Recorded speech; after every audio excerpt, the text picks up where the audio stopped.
Good morning all of you. आज हम अपना एक नया पाठ काव्यखंड से नागार्जुन द्वारा रचित है। यह दंतुरित मुस्कान कविता है और एक इन्होंने और लिखी है फसल। तो इसका आज हम पाठ करेंगे। पहले आप कवि परिचय के बारे में जान लीजिए, नागार्जुन जी के बारे में जान लीजिए। इनका जो वास्तविक नाम था वो वैद्यनाथ मिश्र था और साहित्य के क्षेत्र में वे नागार्जुन के नाम से प्रसिद्ध हुए। इनका जन्म सन 1911 में बिहार के दरभंगा जिले के सतलखा गांव में हुआ था और इनकी जो प्रारंभिक शिक्षा हुई वो संस्कृत पाठशाला में हुई। फिर 1936 में ये श्रीलंका जाकर बौद्ध धर्म में दीक्षित हो गए और 1938 में वे स्वदेश लौट आए।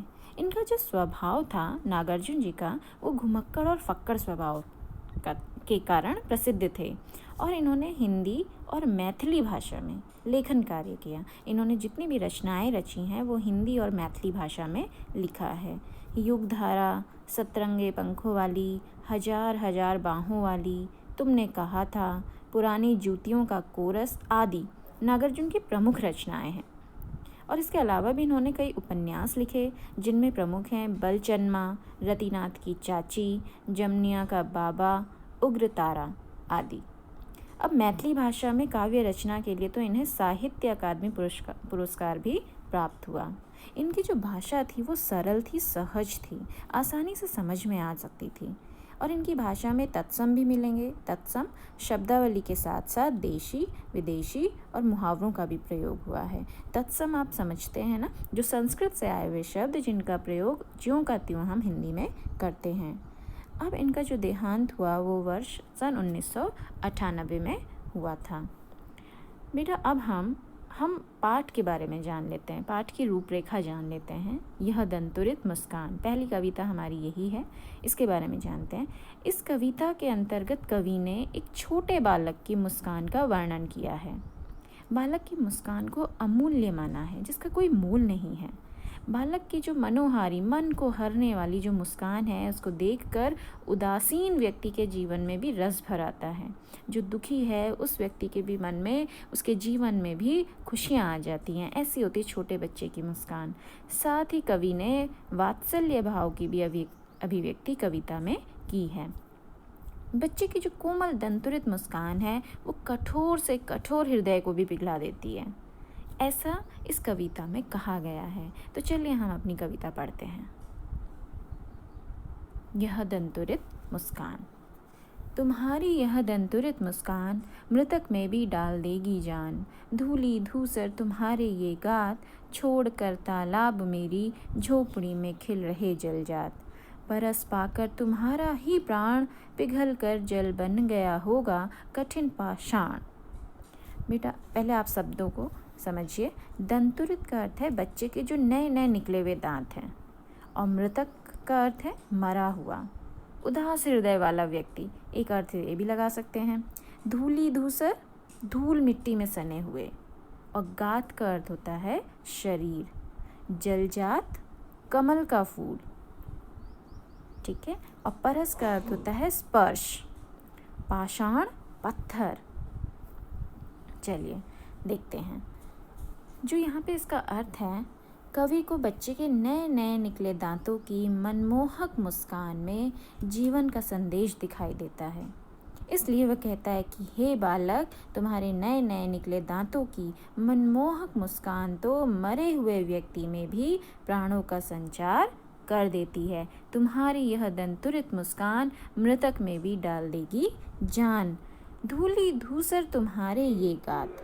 वो कहते हैं कि तुम्हारे, अर्थात इस मुस्कान को देखकर तो जिंदगी से जो निराश और उदासीन लोगों के हृदय भी प्रसन्नता से खिल उठते हैं। धूली धूसर तुम्हारे ये गात, छोड़ कर तालाब मेरी झोपड़ी में खिल रहे जलजात। कवि कहता है कि धूल से सने हुए तुम्हारे शरीर को देखकर ऐसा लग रहा है मानो कमल का फूल, जो सुंदर फूल है वो तालाब को छोड़कर मेरी झोपड़ी में आकर खिल गया हो। देखिए, परस पाकर तुम्हारा ही प्राण, पिघल कर जल बन गया होगा कठिन पाषाण, तुम्हें छूकर पत्थर भी पिघलकर जल बन गया होगा।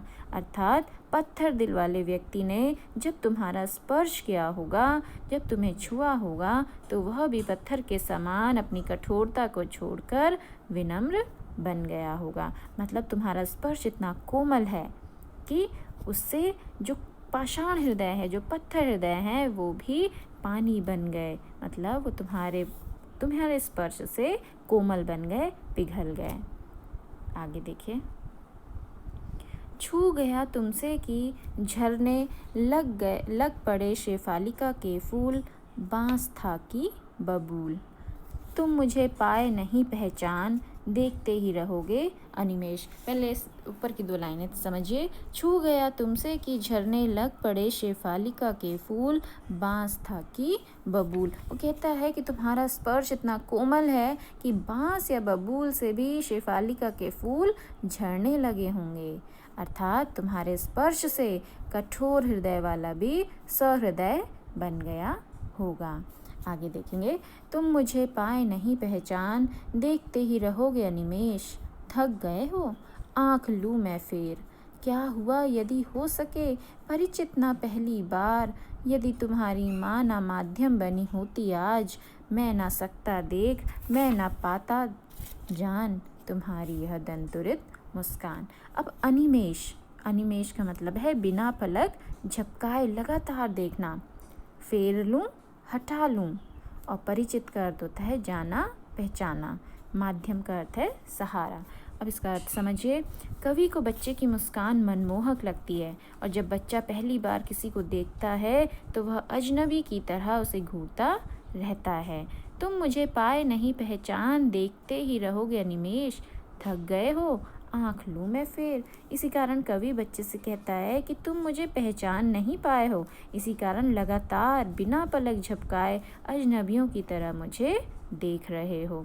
क्या हुआ यदि हो सके परिचित ना पहली बार, यदि तुम्हारी माँ ना माध्यम बनी होती आज। कवि बच्चे से कहता है कि इस प्रकार लगातार देखते रहने से तुम थक गए होगे, इसलिए मैं ही तुम्हारी ओर से अपनी आंखें हटा लेता हूँ। थक गए हो, आँख लूँ मैं फेर। फिर उसके बाद कहता है, यदि तुम मुझे पहली बार में नहीं पहचान सके तो कोई बात नहीं। यदि तुम्हारी माँ तुम्हारा परिचय मुझसे ना कराती, अर्थात यदि तुम्हारी माँ तुम्हारे और मेरे बीच माध्यम का काम ना करती, तो तुम मुझे देखकर हंसते नहीं और मैं तुम्हारे इन नए नए निकले दांतों वाली मुस्कान को देखने का सौभाग्य प्राप्त ना कर पाता। ना मैं सकता देख, ना मैं पाता जान तुम्हारी यह दंतुरित मुस्कान। मतलब माँ ने ही बच्चे को बताया कि ये कौन है, और जब तुम परिचित हो गए तो तुमने अपनी कोमल मुस्कान से मेरा मन मोह लिया और मैं तुम्हारी दंतुरित मुस्कान पर मोहित हो गया। फिर देखेंगे, धन्य तुम माँ भी तुम्हारी धन्य, चिर प्रवासी मैं इतर मैं अन्य, इस अतिथि से प्रिय तुम्हारा क्या रहा संपर्क, उंगलियां माँ की कराती रही है मधुपर्क। देखते तुम इधर कनखी मार, और होती जबकि आंखें चार, तब तुम्हारी दंतुरित मुस्कान मुझे लगती बड़ी ही छविमान। चिर का अर्थ होता है लंबे समय से, और प्रवासी विदेश में रहने वाला, इतर दूसरा, संपर्क संबंध। मधुपर्क का अर्थ होता है शहद, घी, दही, जल और दूध को मिलाकर बनाया जाने वाला पदार्थ, जिसे कुछ लोग पंचामृत भी कहते हैं। कनखी का अर्थ होता है तिरछी नज़रों से देखना, और छविमान का अर्थ है सुंदर। समझिए, अब कवि बच्चे की जो मधुर मुस्कान देखकर कहता है कि तुम धन्य हो और तुम्हारी माँ भी धन्य है जो तुम्हें एक दूसरे का साथ मिला है। मैं तो सदैव बाहर ही रहा, तुम्हारे लिए मैं अपरिचित ही रहा, मैं एक अतिथि हूँ। धन्य तुम माँ भी तुम्हारी धन्य, चिर प्रवासी मैं इतर, मतलब मैं हमेशा बाहर ही रहा, विदेश में रहा, तो तुम्हारे लिए अपरिचित ही रहा। इस अतिथि से प्रिय तुम्हारा क्या रहा संपर्क, उंगलियां माँ की कराती रही हैं मधुपर्क। मतलब हे प्रिय, मुझसे तुम्हारी आत्मीयता कैसे हो सकती है, अर्थात मेरा तुमसे कोई संपर्क नहीं रहा। तुम्हारे लिए तो तुम्हारी माँ की उंगलियों में ही आत्मीयता है, जिन्होंने तुम्हें पंचामृत पिलाया, इसलिए तुम उनका हाथ पकड़कर मुझे तिरछी नज़रों से देख रहे हो। देखते तुम इधर कनखी मार और होती जबकि आंखें चार, तब तुम्हारी दंतुरित मुस्कान मुझे लगती बड़ी ही छविमान। कहता है कि इसलिए जब तुम्हारी नज़रें मेरी नज़र से मिल जाती हैं, जब दोनों की नज़रें मिलके चार हो जाती हैं, तब तुम मुस्कुरा देते हो। उस समय तुम्हारे नए नए निकले दांतों वाली मधुर मुस्कान मुझे बहुत ही प्रिय लगती है।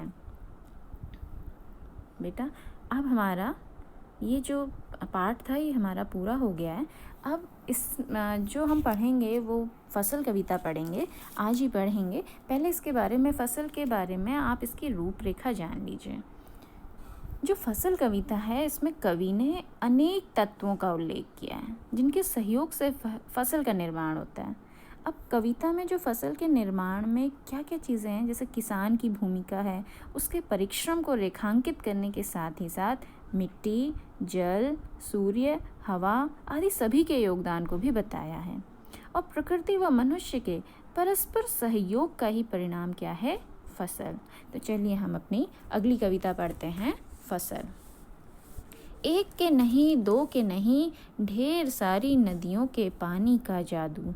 एक के नहीं, दो के नहीं, लाख लाख कोटि कोटि हाथों के स्पर्श की गरिमा।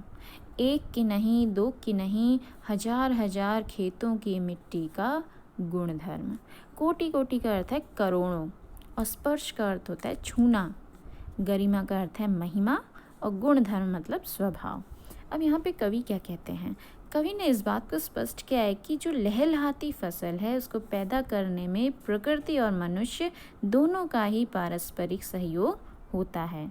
इसलिए वह कहता है कि फसल को पैदा करने में केवल एक दो नदियाँ ही नहीं, एक के नहीं, दो के नहीं, ढेर सारी नदियों के पानी का जादू। इसलिए कहता है कि फसल को पैदा करने में एक दो नदियाँ ही नहीं अपितु अनेक नदियाँ अपना जल देकर उसकी सिंचाई करती हैं। एक के नहीं, दो के नहीं, लाख लाख कोटि कोटि हाथों के स्पर्श की महिमा। उसमें केवल एक दो मनुष्यों का ही नहीं अपितु लाखों करोड़ों मनुष्यों का परिश्रम भी मिलता है। और उसमें केवल एक दो खेतों का ही नहीं, एक की नहीं, दो की नहीं, हजार हजार खेतों की मिट्टी का गुणधर्म। इसमें एक दो खेतों का नहीं अपितु हजार हजार खेतों की मिट्टी का गुणधर्म मिलता है, तब खेतों में लहलहाती फसल पैदा होती है। इस प्रकार प्रकृति और मनुष्य दोनों के सहयोग से ही सृजन संभव होता है। फिर फसल क्या है? और तो कुछ नहीं है वह, नदियों के पानी का जादू है वह, हाथों के स्पर्श की महिमा है, भूरी काली संदली मिट्टी का गुणधर्म है, रूपांतर है सूरज की किरणों का, सिमटा हुआ संकोच है हवा की थिरकन का। अब इसका अर्थ समझिए। जो संदली होता है वो एक प्रकार की मिट्टी है, रूपांतर का अर्थ है बदला हुआ रूप, संकोच का अर्थ है झिझक, थिरकन का अर्थ है नृत्य। अब कवि ने क्या कहा है? कवि ने इस बात को स्पष्ट किया है कि फसल को पैदा करने में प्रकृति और मनुष्य दोनों का ही सहयोग होता है और इसी से सृजन संभव होता है। इसलिए कवि कहता है कि फसल का स्वयं कोई अस्तित्व नहीं है। फसल क्या है? और तो कुछ नहीं है वह। तो कहता है कि उसका स्वयं का कोई अस्तित्व नहीं है। नदियों के पानी का जादू है वह, हाथों के स्पर्श की महिमा है। वह तो नदियों द्वारा दिए गए उस पानी का जादू है जिससे फसल की सिंचाई हुई थी। भूरी काली हाथों के स्पर्श की महिमा है। वह तो लाखों करोड़ों मनुष्यों द्वारा किए गए परिश्रम की महिमा का फल है। भूरी काली संदली मिट्टी का गुणधर्म है। वह तो भूरी काली संदली मिट्टी का गुणधर्म है जिसमें फसल को बोया गया था। वह तो सूरज की किरणों का बदला हुआ रूप है जिसके द्वारा फसल को रोशनी मिली। साथ ही इसमें हवा का भी समान सहयोग है। सिमटा हुआ संकोच है हवा की थिरकन का। इस प्रकार इन सब के सहयोग से ही खेतों में लहलहाती फसल खड़ी होती है। तो बेटा ये हमारा छोटा सी कविता थी जिसका पाठ हमने किया, ये भी कंप्लीट हो गया, ये भी पूरा हो गया। अब आपको करना क्या है, इसके प्रश्न मैंने आपको PDF में भेजे हैं, आपको उनको करना है। और जो पिछली बार के प्रश्न थे, पिछले पाठ के प्रश्न थे जो आपको स्वयं करने थे, उसके भी उत्तर मैं आपको भेज रही हूँ, आप उनसे मिलान कीजिएगा। और अगर आपको लगता है कि हमारे आंसर सही हैं तो ठीक है, अगर आपको लगता है कि इसमें कुछ परिवर्तन करना है तो आप इनको उतार लेंगे। और पढ़ने का कोशिश कीजिएगा, बार बार इस ऑडियो को सुनिएगा, वीडियो को देखिएगा, तो आपको भली भांति ये पाठ भी आ जाएगा। इसके बाद हम जो अगले हफ्ते एक गद्य खंड से पहला पाठ पढ़ेंगे, एक कहानी पढ़ेंगे, लेकिन उसको पढ़ने से पहले कुछ आपका रिवीजन होगा। ये जो हमारे 4 पाठ हो चुके हैं, इनमें से मैं आपको से कुछ प्रश्न पूछूंगी जो कि आपको उत्तर देने होंगे, स्वयं करने होंगे। वो कॉपी से इतर होंगे, किताब के ही होंगे, लेकिन वो किताब के मध्य से होंगे। तो ठीक है बेटा, थैंक यू।